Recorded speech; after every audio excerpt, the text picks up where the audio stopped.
অর্থাৎ একটা ন্যাংটা হলেও তো একটা লেভেলের মানুষ লজ্জাহীন হইতে পারে। তো বিএনপি ওই লজ্জাহীন এখন পর্যন্ত আমি বিএনপি অ্যাক্টিভিস্ট দেখি নাই যে তারা প্রকাশ্যে এসে গর্ব করে বলবেন যে না ঠিক আছে গুম করবে সরকার, তারপর আমরা এই অধ্যাদেশ রাখবো না, কিংবা আমরা বিচার বিভাগের স্বাধীনতা চাই না। এতটুকু ল্যাংটা হইতে পারেন নাই। তারা এখনো নিজে বলেছে যে আমরা মানবাধিকার এবং গুমের পক্ষে জাতিসংঘে সিগনেচার করব, আমরা এর বিরুদ্ধে আইন করব। সেই স্ট্যাটাস নিয়ে মানুষ হাসছেন যে তারেক রহমান জানেন নাকি। আমার ধারণা কিছুদিন পরে বিএনপির সমর্থকদেরও বিএনপির এই ধরনের ওই কোড অ্যান্ড কোড উপর থেকে নির্দেশিত আদেশের প্রেক্ষিতে তারা সংসদে যে মাস্তানি করছেন 2/3 অংশের, তার বিরুদ্ধে যাওয়ার কোনো উপায় থাকবে না। যেই ক্ষমতার পালাবদলে, যেই নিপীড়নের শিকার হয়েছেন, যেই অস্ত্র দ্বারা আপনার মাথা কাটা হয়েছে, সেই অস্ত্র এখন আপনি সাইন দিচ্ছেন। গুমের আইনের কিভাবে পক্ষে কথা বলবেন? মানবাধিকার লঙ্ঘনের কিভাবে পক্ষে? তার তো বুদ্ধিজীবীতেই থাকবে না। তো বুদ্ধিজীবীরা বাধ্য হবে এই বিএনপি নিন্দা করার জন্য।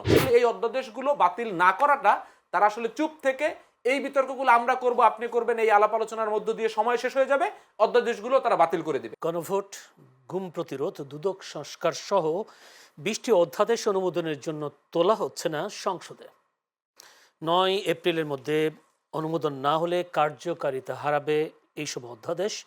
এর মধ্যে সুপ্রিম কোর্টের বিচারক নিয়োগ, সুপ্রিম কোর্ট সচিবালয় অধ্যাদেশ সহ 4টি অধ্যাদেশ বাতিল করার সুপারিশ করা হয়েছে। বাকি 16টি অধ্যাদেশের ক্ষেত্রে এখনই বিল আকারে উত্থাপন না করে পরবর্তী সময়ে যাচাই বাছাই করে অধিকতর শক্তিশালী করে বিল উত্থাপনের সুপারিশ করেছে সংসদীয় বিশেষ কমিটি।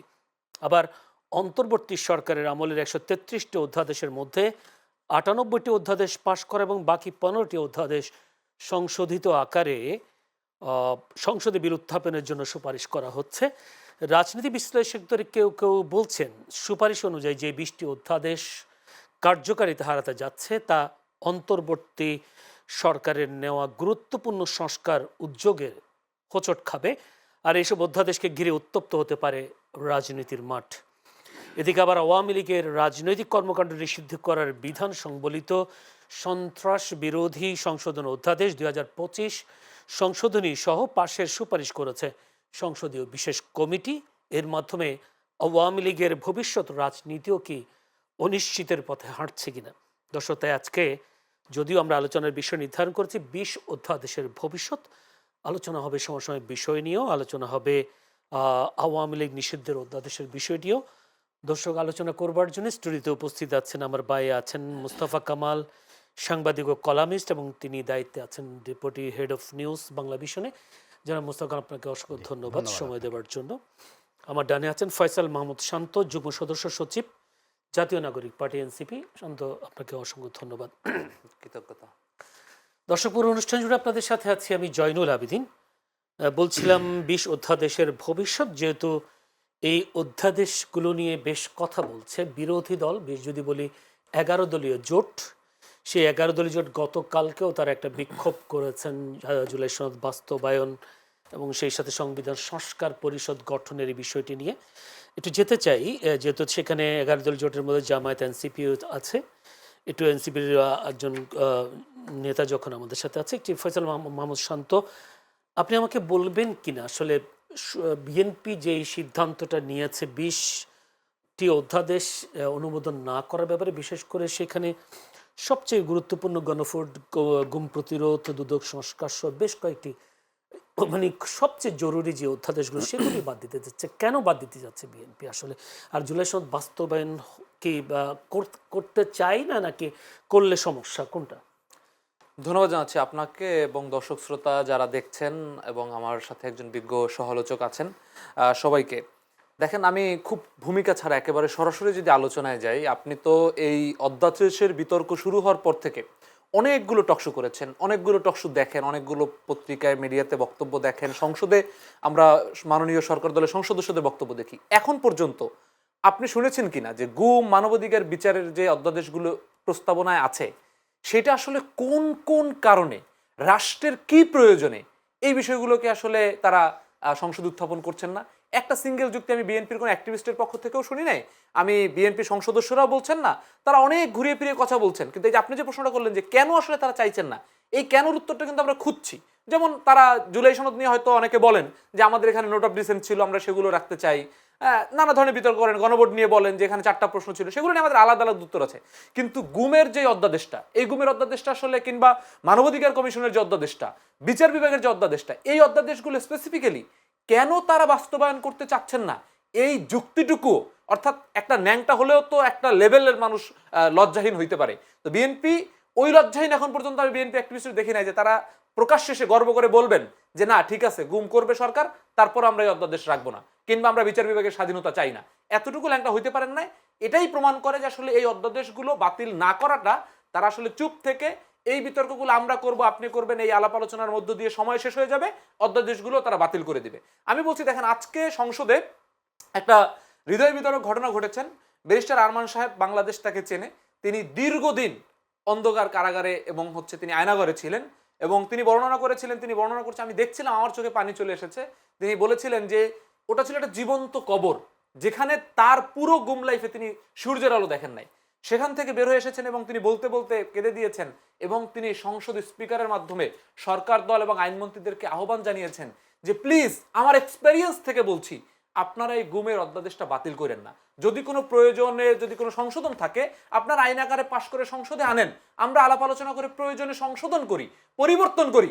কিন্তু আমি আরমান যেই এক্সপেরিয়েন্সের মধ্য দিয়ে গিয়েছি, সেই এক্সপেরিয়েন্স বাংলাদেশের কোনো মানুষকে দিয়েন না। এই সংসদে আরমানের বক্তব্য চলাকালীন ইলিয়াস আলীর বউ ওখানে উপস্থিত ছিলেন, এবং বিএনপির যেই গুম খুনের নির্যাতনের কারণে তারেক রহমান 17 বছর দেশে আসতে পারেন নাই, তিনি প্রধানমন্ত্রী হিসেবে আজকে সংসদে উপস্থিত ছিলেন। সালাউদ্দিন আহমেদের গুমের কথা আমরা জানি, তিনি ভারতের শিলংয়ে গুম হিসেবে ছিলেন, তিনি উপস্থিত ছিলেন। এই গুমকৃত মানুষের মধ্যে তিনি কান্না করে বক্তব্যটি দিলেন।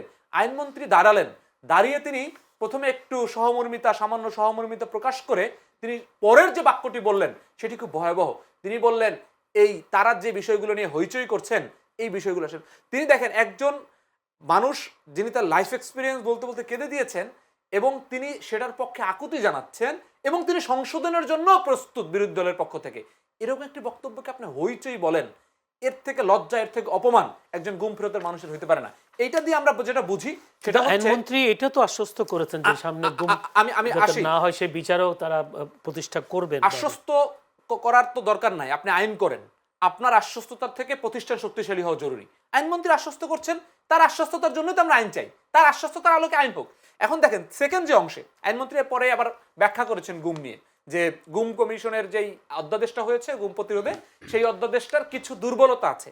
তিনি কোট অ্যান্ড কোট বলেছেন যে এইটা হইলে গুমের যারা শিকার তারা ন্যায্য বিচারটা পাবেন না, আমরা আরো ভালো আইন করতে চাই।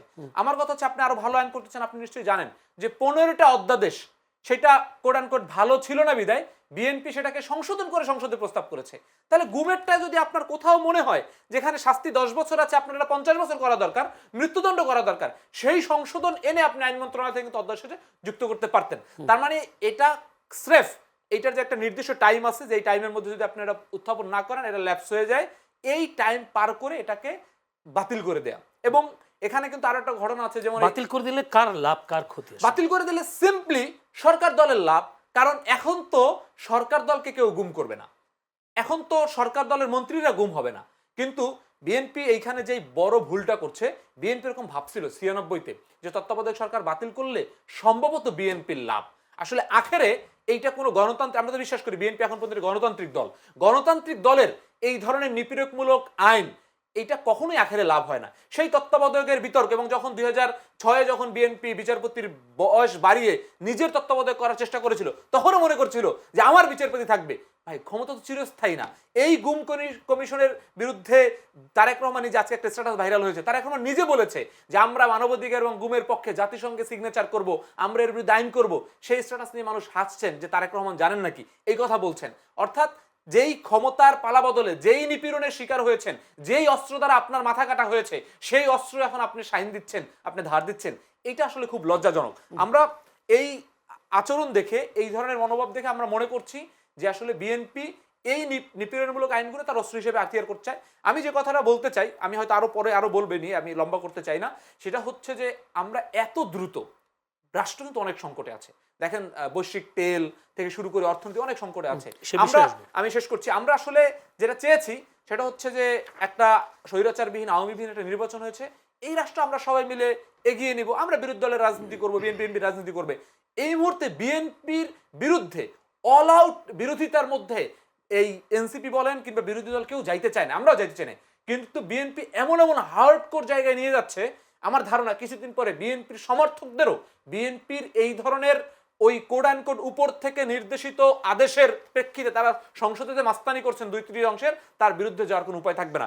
আজকে বিএনপির যে সমস্ত বুদ্ধিজীবীরা বিএনপির পক্ষে কথা বলছেন, একসময় লজ্জায় তারা এই সমস্ত আইনের কিভাবে পক্ষে কথা বলবেন, গুমের আইনের কিভাবে পক্ষে কথা বলবেন, মানবাধিকার লঙ্ঘনের কিভাবে পক্ষে, তার তো বুদ্ধিজীবীতেই থাকবে না। তো বুদ্ধিজীবীরা বাধ্য হবে এই বিএনপি নিন্দা করার জন্য। তো এইরকম জায়গায় এত দ্রুত আমরা যাইতে চাই নাই, আমরা চেয়েছিলাম একসাথে মিলে রাষ্ট্রটা গড়বো, কিন্তু বিএনপি আমাদেরকে নিয়ে গেছে সেখানে।